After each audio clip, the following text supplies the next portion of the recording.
Welcome to my channel. Go ahead, hit the like, hit the share. Let's get into this topic of today.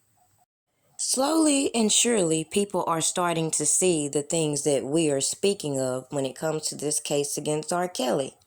The fact that all these people put all this propaganda in the media and all this information that has been thrown upon us, it's kind of hard to treat him fairly as everybody else when they go through their cases and you don't hear about it until after they have taken their plea deals.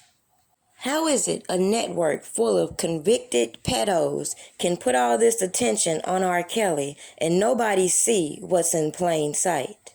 Watch this clip and I'll come back with the rest of my commentary, because as I said from jump, if you wanted justice, this wasn't the way to go. When I was 11, I learned that my aunt had a mutual friend who knew the defendant. That led to my aunt taking me to meet him for the first time in 2014 when I was 12. When I was 13, I went to him for boy advice. He told me that I was beautiful and that boys were stupid. He then sent me a photo of myself that he had screen capped from my Instagram, telling me that I was, quote, such a cutie. Another instance of creepy behavior happened when I was spending time with him at the age of 14. He told me that he couldn't believe how much I'd grown since he last saw me.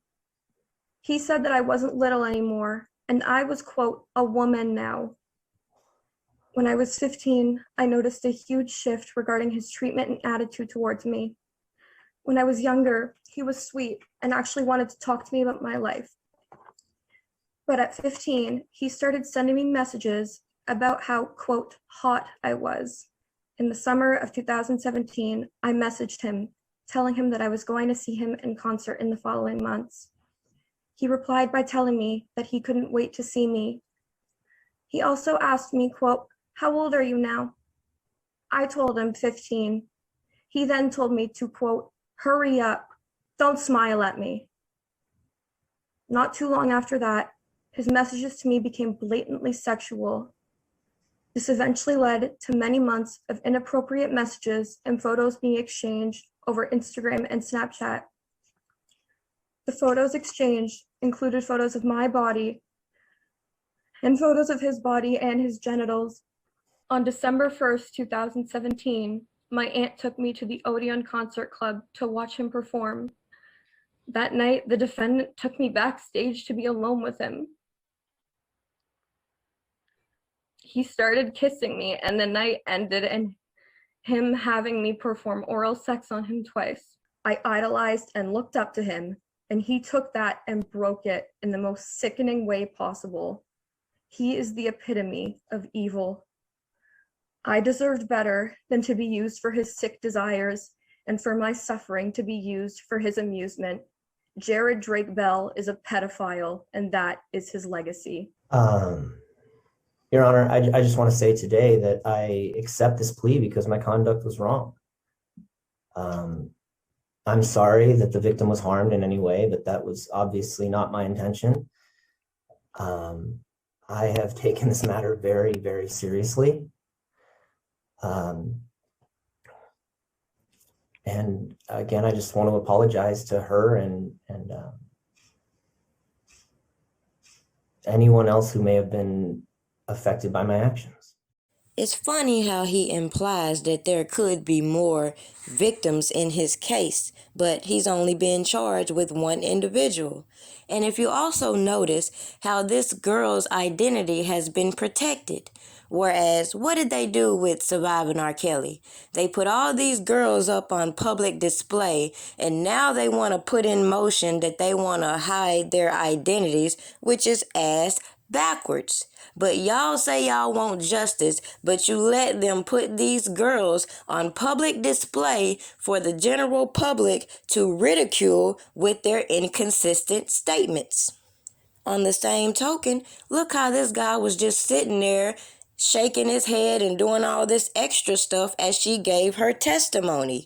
Whereas in R. Kelly's case, he gave an interview and these people had body experts, all this shit all over the motherfucking internet that ridiculed him But where is that same energy for this guy, who, as I just mentioned, more than likely has other victims he's not being charged with?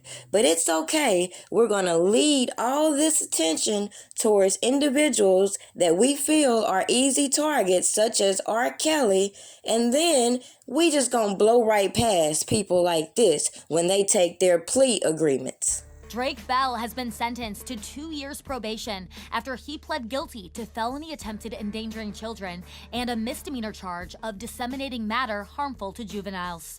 The actor, born Jared Bell, appeared virtually at a Cleveland court on Monday, where he was also sentenced to 200 hours of community service. According to his sentence, Bell is prohibited from contacting his victim, and his sexual offender report will be resubmitted to determine whether he will be required to undergo further counseling. Bell's victim, who is now 19 years old, also publicly spoke out for the first time to read a statement in which she revealed she wanted justice. In it, she called Bell a coward and, quote, the epitome of evil.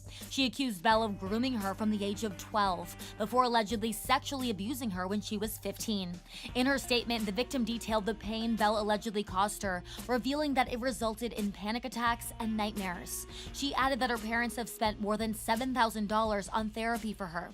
The victim went on to call Bell calculating, a monster, and a danger to children, claiming that he preyed on her and sent her pictures of his genitalia.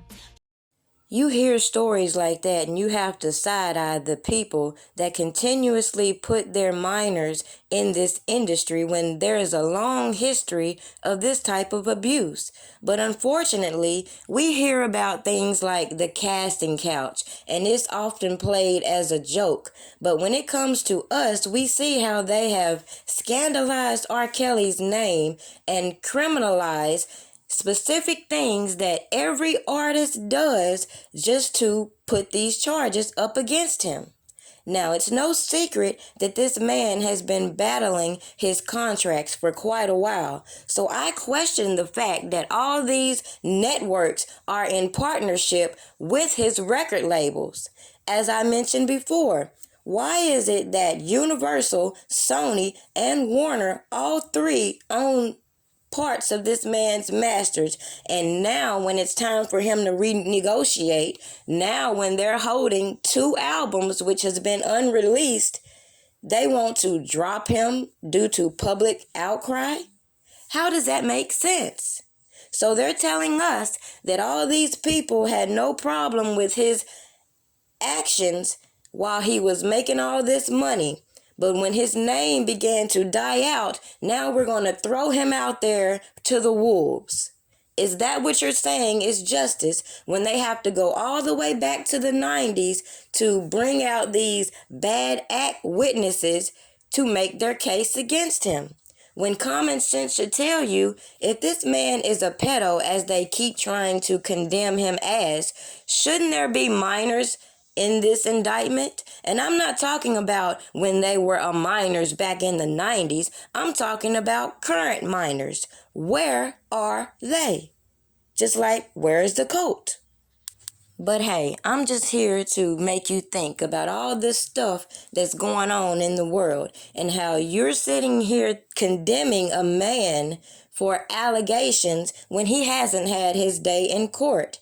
Meanwhile, other people have went to court, took pleas, have admitted guilt, and are still in your face. Where is that energy? Now, in conclusion, I just want to remind you all of the dangerous games we're playing, allowing these women to weaponize their emotions and their resentment.